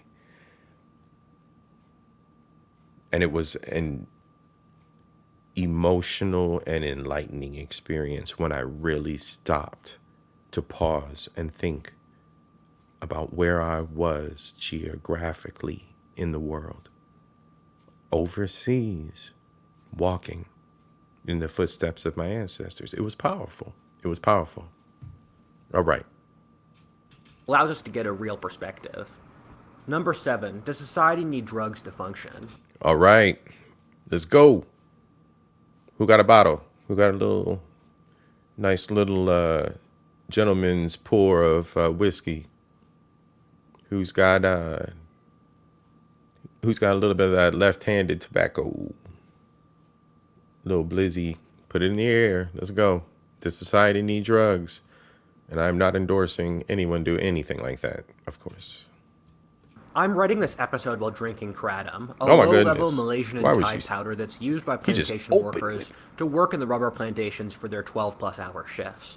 I honestly drink it as a way to deal with the stress of my life. Welcome back, You might sis. judge me, but briefly make a note on the amount of people who do self-medicate with some kind of substance. Also, remember that most people don't talk about this. I think a majority of people I know do it in some form, with weed being the most common, and alcohol, tobacco, and vape. Culture and other like Invasion being other does forms. not On top of this, look at the endorse. prescription drug epidemic, whether through opiates or Culture Invasion does antidepressants. not If you want to endorse. expand this Fair use, definition, by the way. practically Fair everyone use. in our society is addicted to sugar and coffee, and that is the foundation of some of the most integral aspects of our industrial society. Isn't that a sin? Sugarcane fields. I know a place where there were sugarcane fields and there were slaves in the Caribbean. Yep. Yep. Yep. Absolutely. Think about it. I thought it was just cotton. Who doesn't use high fructose corn? No, that's the corn syrup. Who doesn't use sugar or a sugar derivative? So, hey, of our industrial yeah, society. it's I mean, everywhere. it kind of does It make was sense. everywhere. This is an era of history in which most people live objectively hard. That's why I say that slavery was an absolute byproduct of capitalism. Without slavery, you didn't have capitalism back there. Hard lives and are incapable of achieving the things that our parents took for granted, like affording to start families, get homes, and the like, alongside of mass political, social, economic, and other problems. That's a hard world to grapple with, a world in many ways out of the hands of control of normal people. If we look across the history of the world, this kind of coping, although it's not great, is very common. Most traditional societies consume a tremendous amount of alcohol, and those that don't find some other substitute like hashish, opium, khat, or kratom. If we look across the history of civilization, Absolutely. no one industrializes without stimulants like caffeine, and beer and other Yep. alcohol always come in with civilization. Hey, Heineken in hand. The question I posit is whether civilization requires drugs. My answer is probably yes. Okay. Question team replay. Hey, thanks for joining. Question to you. Question to the chat that's live. Question to anyone who wants to leave a comment. Does society need drugs to function? There's the question. His answer, yes. So let's listen in and see what he says. I think in a lot of ways, civilization differs so much from inherent human nature that we use drugs as a way to basically make up the psychological difference. Remember, we evolved to be in hunter-gatherer communities living in tribes, and now we live lonely in hyper-crowded cities, often crowded behind desks our whole day. Even before that, we spent all days toiling in the fields. I often view it like how carriage horses have their eyes covered so that street traffic doesn't panic them. As I sit in my New York City apartment, looking out across the street to a shit ton of other more apartments stacked together like crates, I realize how we humans have constructed the same conditions for ourselves, and drugs are like our blinders. On top of that, when used appropriately, drugs are just fun. Think of how many positive memories are formed with alcohol, or how many times a night out will let out steam from a rough week at work. Although it isn't healthy, I do understand it for coping. A big reason I dropped Right? out of college was that I was working myself to death trying to do classes and my full-time job as a YouTuber at the same time. And I was consuming an unhealthy amount of alcohol to calm my nerves down, and I knew it wasn't healthy, so I dropped school. An Yeah. interesting trajectory that we're investigating is how much effect psychedelics had on early religions, being central to the formations of early Christianity and Hinduism at least, and probably other religions, and being central to almost every tribal and Yes. shamanic tradition. Yes. Societies mix them with rituals, dancing, and celebrations in order to gain higher levels and reach the spirit world to balance Yes. out the mundaneness of normal life. For those that have done them, reaching the higher spiritual level with stuff like ayahuasca, peyote, and the like is some of the most meaningful Peyote. experiences a person can have. I'm not going to denounce drugs blanketly. However, I think we need to use them responsibly. We need to keep people from addiction and also use drugs for their positive effect. Now we're in a society that either fully denounces drugs or lets people use them whenever they want, and neither of those is really good. No. We can't get rid of civilization, but we can massage it more easily if we use substances correctly. Number 8. Why is diversity good? For the modern left and Western I think that was a good closure on that. If we moderate a little bit better.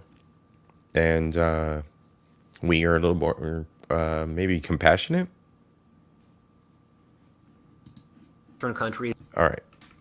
So now, use substances correctly. Number 8. why is diversity good? As someone who helped orchestrate a DEI platform for a mid to large enterprise, being coached by a DEI government funded super organization that comes in and analyzes how much the men get paid, how much the women get paid, how much do the old people get paid, how much do the LGBTs get, how many of these people work for your organization, and then they give us a total. Then they show us what the nation's doing. And they say, do better. And they give you a whole list of actions and ways to implement it. And they make everybody in your organization pissed off at one another until the dust settles and you figure out a common ground to come to make sure that your organization properly represents America. So I've sat on these committees, these work groups, these workshops. Spent a fair amount of time of my 9 to 5 architecting what it would look like for one specific organization. Again, medium to large, over 1,000 employees, international. Why is diversity good? I don't know. I think it's what's necessary because we live in a diverse world. Everyone should recognize one another. Everyone should get treated equally. You shouldn't look at somebody and go, ew, ew, brother, ew. What is that? See, that shouldn't be your immediate reaction, right? Anyway, I spiral. Y'all love that shit. Anyway, let's go on. Let's carry on. Why is diversity good? For the modern left in Western countries, diversity is the number one thing they push for. In every single circle, having as many people as possible of different racial, ethnic, and gender backgrounds, that organization becomes automatically better for some reason. Likewise, Western countries should import as many people from different ethnicities as much as possible all the time. However, I've never heard a coherent argument for why diversity is a good in of itself. Uh-oh. I mean, many of the most successful societies in history were homogenous. Look at ancient Athens, which was a tiny homogenous citizen population that accomplished an insane amount of everything. Or look at how largely homogenous countries like France, England, Germany, and the like accomplished a tremendous amount of things across their history. Likewise, when we look at the richest and most successful countries in the world today, they tend to be countries that have historically been exceptionally homogenous or are very homogenous today, like Sweden, South Korea, Japan, or Finland. On average, homogenous countries tend to be more successful than diverse ones, given that it's easier to coordinate people who share the same cultural assumptions. Meanwhile, most diverse societies in history have been giant autocratic empires where the elite was a single ethnic group or an alliance of two ethnic groups. What? And they ruled over all the other ethnicities. Examples like this include the Austro-Hungarian Empire, the Russian, Roman, Mughal, or Spanish empires. You really do not have a lot of examples of successful culturally diverse societies. In democracies like Belgium, South Africa, or Canada that have multiple hegemonic cultures, all inhabitants will readily admit how difficult it is to coordinate these various ethnic groups. It involves an incredible degree of pain, inefficiency, and hassle. Look at most African countries where one tribal group seizes power of the country and use it as a vehicle to steal from the other tribe. This also ignores how many states across history and empires failed due to changes in ethnicity and ethnic dissolution. Look at the Roman Empire, where, due to declining birth rates among the Roman citizen class and Germanic immigration, the empire fell apart. The same thing's true with the Turks entering into the Abbasids. Alternately, the lowering of the Russian and South African white birth rate and the dissolution of the unified USSR and apartheid South Africa. There are examples of diversity working, an example of which is the immense spreading of culture and ideas that came with the foundation of the Islamic Caliphate in the Middle Ages, or how the United States was able to incorporate immense amounts of immigrants from different countries and continents to make it stronger, wealthier, and more interesting. However, in both of these cases, there were hegemonic cultures, whether Arabic or Anglo-American, that immigrants were allowed or expected to assimilate to and provided leadership to the broader society, which the modern left also views as evil. This proves diversity can work and can have positive effects, but also does... Ooh. Diversity or colonialism. Pick your battle. Pick your battle. Pick your battle. Pick your battle. Pick your battle. Pick your battle. What is it? What is it? Diversity or colonialism? Diversity or colonialism? What is it? Ooh, that was a good one. Doesn't seem to be necessary for a successful society and can go very badly. The thing that holds society together is shared blood. No problem, Josh. Philosophy's my thing, man. It's always the direction I come from with the questions I ask in society, and it's always been that way when I started this podcast, it was always like that. Where are we going with AI? Where are we going with relations? Where are we going with this baby mama, baby daddy bullshit? Isn't it about the kids? Where are we going with life, with our intentions in life? So questions, philosophy. Why do people think the way they do? Shared beliefs and common enemies. And this is totally ignored by people who push for diversity. There's no discussion of the effects of diversity or its history, which for the left is an element of religious faith in of itself, and aims for diversity without any logical or historical argument. That's a rough statement. He said diversity is a religion in and of itself amongst the left. And I'm guessing that he's speaking the radical left in that case. Question mark?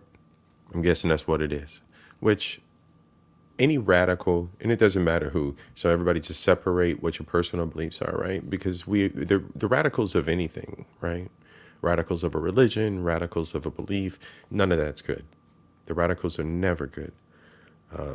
There are absolute truths, but then there are radicals. So, I think that's where he's coming from with this. I think the fundamental truth is that this comes from a self-loathing in which these leftists think there is something fundamentally wrong with being white and Western, even though they're the most successful societies in the world today, and would like to erase them as much as possible. Again, his perspective, and I mentioned this in the beginning, he does have a center-right leaning perspective, a center-conservative leaning perspective. So, take it with a grain of salt. There isn't really any other argument that makes sense for it. And I mean, given this is people who literally say they want to erase whiteness and Western civilization, although it sounds bombastic, I think it's true. Number 9, is war good? God, this one... All right. So he ended that in a loaded kind of way. He did hit on accurate sentiment. And again, I'm looking at this from a fair perspective. So I think that... in closing, I think that, yes, diversity is good. I think that it's good for where we're going. I think that it should be exactly as stated before. You should not be a pariah for being someone from another religion, ethnic group, whatever. You should respect one another.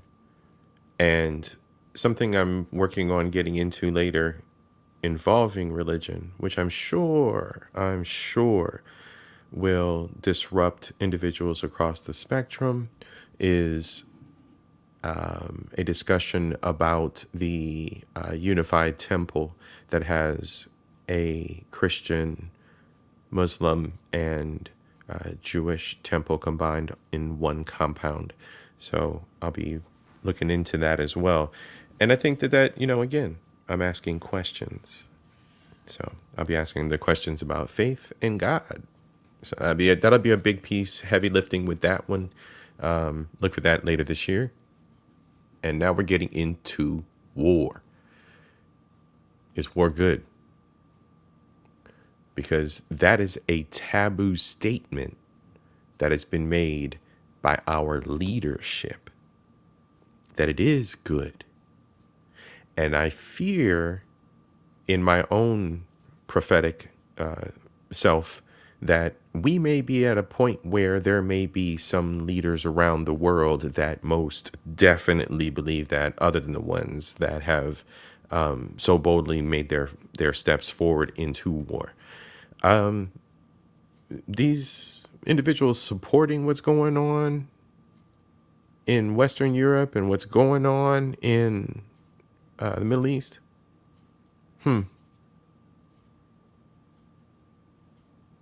I'm just curious, right? Just asking questions. But somebody out there thinks that there's a good factor to war.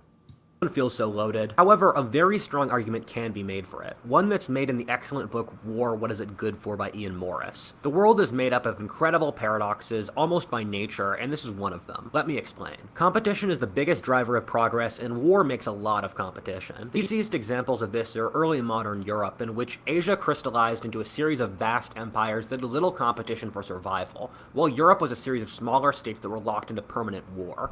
This meant that Asian militaries didn't have to innovate in a life-or-death manner. Well, if, say, England didn't keep up with the latest innovations with France, England would get conquered. This is one of the biggest reasons why we see so much technological progress in this time period. To show how, I'm going to talk about European colonization of the Indian Ocean area, where first came the Portuguese, who were corrupt and decadent, followed by the Dutch, who were cruel yet competent, and they in turn were followed by the British, who, by the standards of European colonial powers, were the most competent and also benevolent of all these powers. Oof. However, in most places in history... Hold on. Let me go back. Hold on. I want to see where the Dutch... Why is he over here? Why didn't he pull the map or on the other side? Because I'd like to see formerly Dutch up here. Yeah, I'd like to see what the... Is that Japan? The Dutch are some bastards. I mean, respectfully, back in the day, 1690 Dutch. Wooden shoes. Get out of here.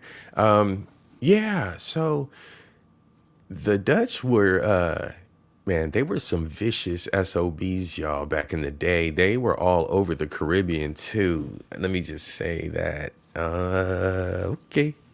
And then they turned around, and what they ended up doing in the Caribbean was they were like, "Oh, the French are over here, and the British. Oh, nah, we good. Y'all can just here. Y'all want this? Take it. We can have it. We good." All right, y'all. I was just curious. I saw that. I was wondering what region of the world we were looking at. In turn, were followed by the British, who, by the standards of European colonial powers, were the most competent and also benevolent of all these powers. However, in most places in history, the Portuguese would have stayed in power the whole time. I mean, one of the big things that resulted in the collapse of the cruel bondage states of the Bronze Age into becoming the more humane ones of the Iron Age was the intensification of warfare.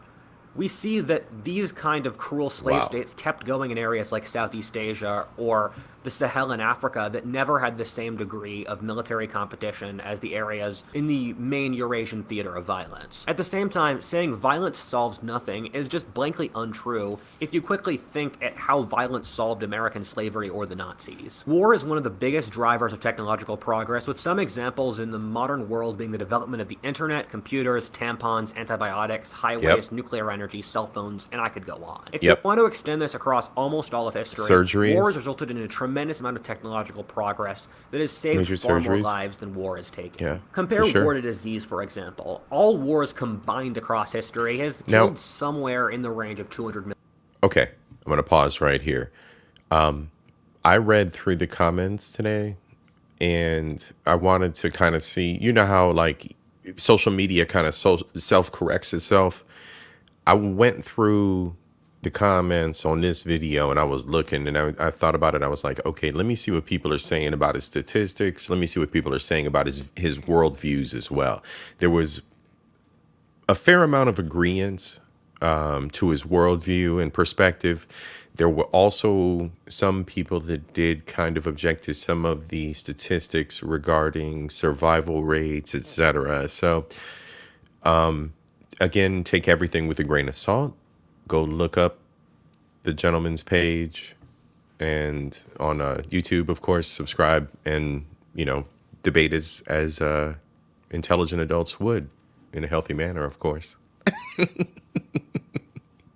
Million people, a majority of which died of diseases during the wars, while improvements in health have resulted in 5 billion lives saved over the last 200 years, or 25 times that number of lives saved. The invention of penicillin, for example, which was driven by World War I, saved 120 million lives, 8 times the death in that war, and twice the casualties of the bloodiest war in all of history, World War II. Likewise, vaccinations, which were pushed and implemented by societies in order to lower the deaths of disease in armies, which were a majority majority of deaths in war have in turn saved hundreds of millions, if not billions of lives. The state exists due to war. Every country in the world exists since a group of conquerors decided to subjugate it, or a group of locals teamed up to form a government to hold off invaders.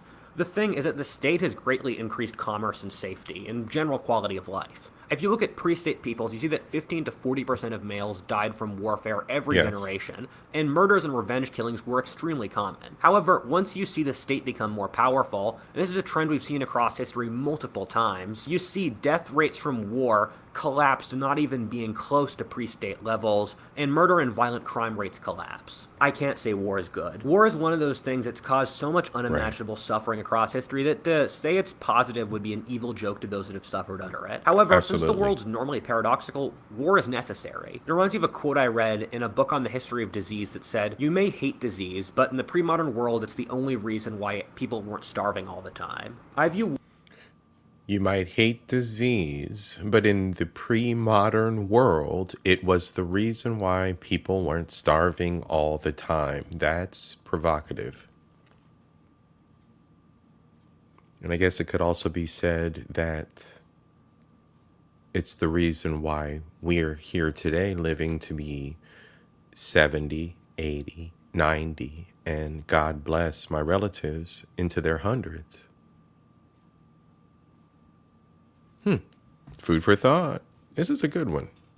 war is both a stabilizing and chaotic force in the human condition, much like death that we will never be able to transcend because it is part of the game. War is the main thing that forces societies to be on top of their game, that forces them to excel to their highest levels while also bringing out their greatest barbarity. The reason big wars happen with very shocking regularity is that the history of the world is people constructing things to deal with the chaos of the real world, but those organizations in turn lose touch with the reality they're trying to stop, and then war calls their bluff. War and the Four Horsemen in general are the chaos of the real world smashing into the often decadent and rotting structures of human frailty. Number 10. How much of society is built around hatred and envy between the sexes? It's interesting to hear...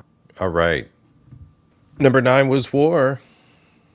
Number 10, the gender war. Uh-oh. We're going there. This is what he pulled because this is a hot button topic. War, a hot button topic. Pretty much everything that we've gone through this evening. So let's see. Button up. How much of society is built around hatred and envy between the sexes? It's interesting to hear both men and women complain about... Remember I mentioned earlier about envy?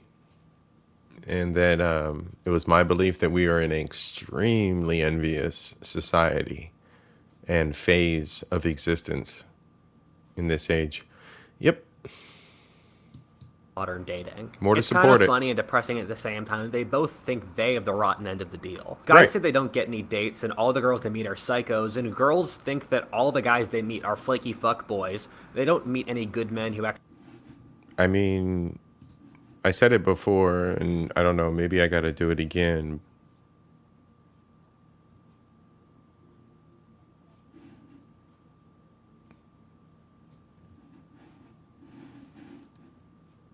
I mean, so it's scientifically proven. Calvin just told y'all. My bad. Actually care about them as people. Which brings me to the question, to what degree is this normal and to what degree is our society doing something massively wrong? I'd like to posit that the tension between the sexes is manifest in both positive and negative ways allows the survival and improvement of the human race. For men, the central point is that men are biologically less useful than women, given that a woman's egg is so much more expensive in real terms than a man's sperm, that a single man can impregnate 1,000 women, meaning that those 999 men really don't need to be there. But the value of a woman's egg is stable. It's basically one child a year. However, men coming from this fundamental insecurity have built up a series of methods to compete with each other and also discount this female advantage, which when added together gives men a massive advantage over women. I once told a female friend that testosterone's like a steam kettle that just keeps on pumping the guy with energy until it gets redirected somewhere or the guy goes insane. This is historically accurate, and the societies in which men aren't married at a young age universally start a shit ton of wars and have really high crime rates. The brilliant feminist philosopher Camille Paglia once said the reason there isn't a female Mozart is the same that there isn't a female Jack the Ripper, and that testosterone gives men an unforgiving clock in the back of their heads that can either lead them to greatness or evil. The cruelest aspects of toxic masculinity include the Nazis or Imperial Japan, who took aggressive Okay.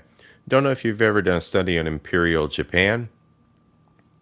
If you do, I do send you with a disclaimer to prepare yourself. If you do a study on Nazi Germany, just the same. But Japan, the recorded history, I don't know. Atrocities are atrocities, and you'd be surprised at what humanity is capable of under these kinds of constraints and evil. I'll leave it at that.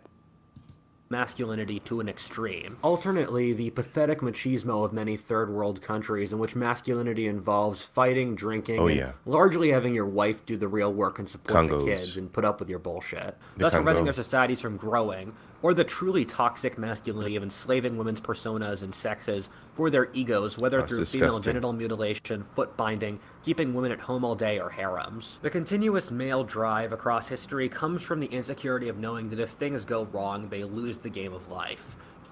And that's a key thing right there. If things go wrong, we lose the game of life. And that builds an insecurity.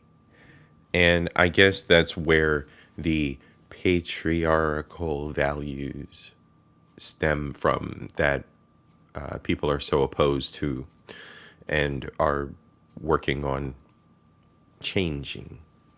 So, And weak men turn this into hatred of women. Meanwhile, the female insecurity and envy of men comes from them never building up the competitive advantage men have, given that they just never had to compete as hard. Women don't feel the need to pose as much in the same way as men do to justify their existences. However, Right. at the same time, women feel envy that men built up the main organs of society, whether the military, government, corporations, and religions, as side effects of their competition, thus giving men massive advantages in turning all societies in the human race into patriarchy.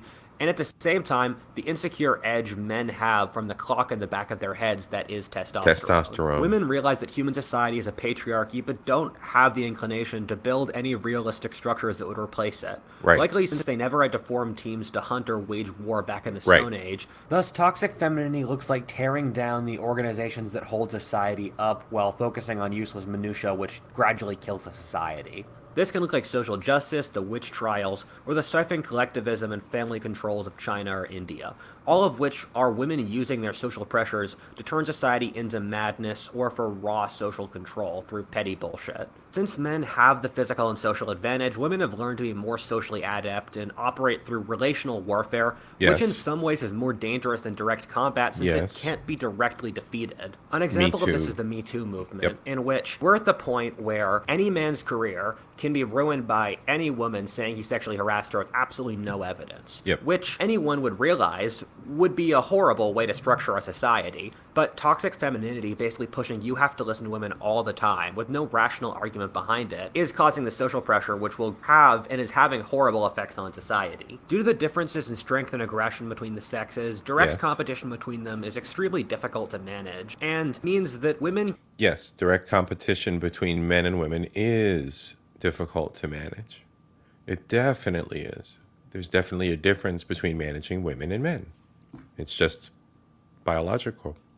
can get away with being more provocative than men because society doesn't take them as seriously. Let's just use an example of an intellectual debate where a man and a woman are in a rational debate and the woman is being extremely provocative. If the man were to counter her in a direct yet rational way, forcing her to pull out her evidence and digging into each of her individual points to a great depth, if the woman breaks into tears, even if the man is doing what he has to do to prove his point logically, the audience will side with the woman. Okay. I'm not going to sound like a bitter dude right now, but that's like 70% of the women in my family, my immediate family. I'm just, love y'all, but I'm putting it out there. As soon as I come with receipts. So, this is real, y'all. This is real. The female response to being held to aggressive male standards and competition is that those standards are inherently toxic and should be removed, but because women have never been expected to be in the competitive edge of society, they don't understand that those competitive aggressive standards are there, and we put them because if they weren't there, we would all die. The extreme difficulty of coordinating Well, competition between men and women is why basically every society in in a history, lot of going cases, back to yeah. the Stone Age, has structured occupations in a gendered way between men and women, with their own spheres. On top of this, our society has done a poor job of mixing up things that make more sense through a feminine mindset, make more sense with a masculine mindset. So when you think about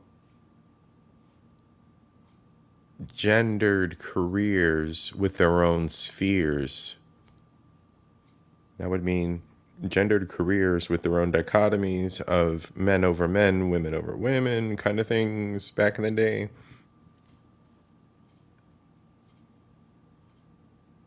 Okay. Sorry, I was spiraling mentally right there. I was thinking, and at the same time, I was thinking, women hate women. Oh my God. Oh my God. That was probably a disaster. Okay. In our daily interpersonal lives, the feminine way of managing social relations and being forgiving and emotional works better. While in the modern world, we try to over rationalize and split people into different categories in our daily lives that's very mechanical and depressing. Well, meanwhile, using feminine forgiveness or lack of competition for stuff like war or business and the like is just a road to social decay and being conquered. At the same time, you do need a balance of both in their own places for a healthy society. What both sexes need is to basically take responsibility for their own problems and love and appreciate the other sex for where they are. A real man knows that women aren't evil and doesn't put them on a pedestal either, but knows that we have to work together with our strengths and weaknesses for the further propagation of the human race. The other sex aren't an amorphous blob, they're people. Yep. A good man is able to love women since he can love being a man. Yep. However, this is the opposite of what modern society pushes. Healthy relations between the sexes involve each sex knowing who they are while also empathizing with the other sex. What modern society does is to microscope all gender relations, offering no forgiveness for mistakes made. Boom. That's why gender war topics are starting to get so fucking tiring to me. Because everybody's just pulling apart minutia. If you're not a bitter ass, you're pulling apart minutia. I'm telling you. 80% of the people that are out here that are in this gender war shit, that are these dating coaches, that are these the top most popular streamers, they're all bitter baby mamas and daddies. All of them. All of them. Prove me wrong. And the rest are mad that their little boyfriend, that their little girlfriend dumped them back in the day. And they riding the coattails of the bitter baby mamas and daddies. It's what it is. It's what it is. It doesn't matter what color. White, black, whatever. I guarantee you. From Tommy Sotomayor on down the fucking line. Bitter baby mamas and daddies. Unproductive individuals within their own right, steering this conversation to destruction over minutia and choice. Because it can't be said enough that y'all dumb motherfuckers chose who you decided to sleep with. Carry on, homeboy. And then trying to create a war between the sexes to upset relations for social change, but fails to ignore that you cannot have war between the sexes since they always need to work together for society to function. War between the sexes, not cooperation and understanding, is a road to insanity for both sexes and a collapse of society, both of which we're seeing now. I consider incels and radical feminists, cat ladies and weebs to be the same symptoms of this social pandemic. Boom. Boom. the weebs, the incels, the cat ladies, the bitter baby mamas, the bitter baby daddies, they're all part of it. Neckbeards, basement dwellers. Hey, yo, I know black and white content creators on YouTube that look exactly the fuck like Queen. Am I wrong? And spew content of the same nature. So, yeah, need a hamburger. Well, I wonder what you folks thought about that video. As always, thanks for Not look watching. like, Stay tuned. not look like you. We know people that look like this. We know people. We know people like that, right there, right there. Look, right there. Black and white. We know people that look like that be out here on these YouTube streets talking shit. I consider incels and radical feminists, cat ladies and weebs to be the same symptoms of this social pandemic. Well, Yes. I wonder what you folks thought about that video. As always, thanks for watching. I thought that video was awesome, sir. It provoked thought. That's what I like. I like my brain to work. It's what we're here for. We're here to learn. We're here to take in a little bit. We're here to gain perspective and grow. So, I mean, yeah, she said, I mean, he was all right, I guess. Yeah, he was all right. He was all right. We're going to do his second and third part sometime in the near future. Look for that stream. As always, we'll do it live because we want to get the engagement, and we want your thoughts, right? I don't think any of these topics are too taboo for us as intelligent adults in this day and age to discuss, to be honest. They're heavy lifting for us, but I think that they are topics that will constantly be discussed because they're topics of human nature, which is the hard part. We can't avoid them. We can't avoid these things. We can't avoid discussions of gender. We can't avoid discussions of war. We can't avoid discussions of economy. And these are all parts of who we've been historically. So, all right. I'm going to leave everybody with a brain full of information. Sleep on it. Come back, watch it again. Team replay. Please like, subscribe, ring the bell. As always, Miss Queen, Josh, Knots. Looks like Kawhi stopped by this evening. Who else do we have in the chat? I think that pretty much hits up everybody that was out there. I know we had a lot of cloud watchers. Thank you very much for watching. That helps as well. Bronze Flat Power Guide stopped by at the beginning. Cloud watchers, team replay, please like, subscribe, leave a comment. Not everything's for everybody. Leave your opinion. This is not a YouTube channel that is combative at all. We like to share information. We like to learn. And there are a lot of outliers out there in the crowd. Your stories are also very important in this narrative that is our lives, because we're the ones who have more information to share with our peers that may help them, right? And I call myself an outlier because there's a lot of things that I've experienced that others haven't. And there are a lot of things that you've experienced that I haven't. So sharing that information is always key as well. One love, everybody. Big up yourselves. Everybody out there, be good and peace.